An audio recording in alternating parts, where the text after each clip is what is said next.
On a calendar full of centuries-old celebrations, Kwanzaa is the baby of the bunch. Habari gani? Umoja. Umoja. In a world being rapidly homogenized, Kwanzaa was created in the hope that people of African descent might keep and celebrate their shared cultural heritage. If this Afrocentric holiday is still new to you, take heart. It's got a relatively short history to catch up on.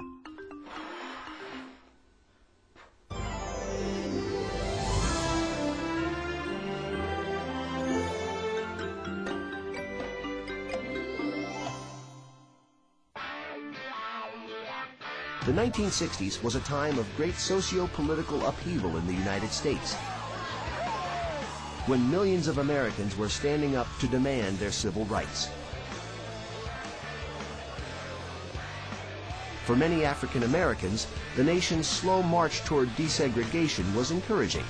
There was also renewed emphasis on black pride and a return to African roots. In 1966, Dr. Maulana Karenga, now a Black Studies professor at California State University, introduced Kwanzaa, a 7-day social holiday created to celebrate black identity, encourage unity, and preserve African culture.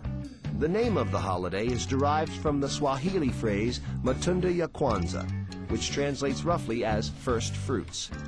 At an inaugural ceremony for the new holiday, 7 children volunteered to carry the 6 letters in the word Kwanzaa. Rather than leave one child out, the holiday's spelling inherited a spare A at its end.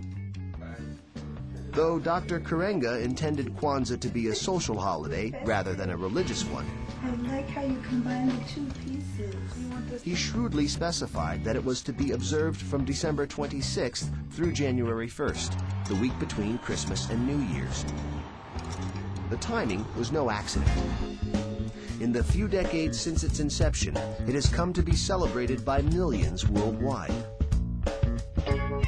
Kwanzaa displays are rife with symbolism, with unity a strong theme of the holiday.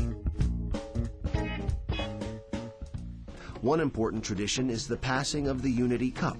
Family members and guests sip from the cup and pour it in memory of their ancestors. The kinara, a candelabra that represents the original stalk from which all African ancestors originate, holds 7 candles, each representing one of the 7 principles of Kwanzaa. Umoja, or unity, is represented by the center black candle.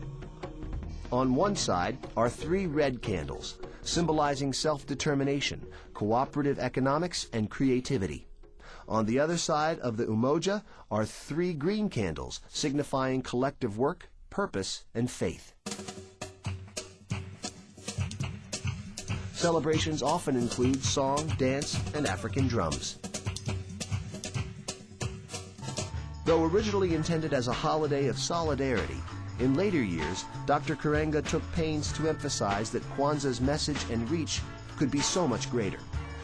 Just as millions celebrate Irish culture on St. Paddy's Day and Mexican culture on Cinco de Mayo, Kwanzaa has grown to fulfill Dr. Karenga's vision, the vision that people of all stripes celebrate the African culture and spirit.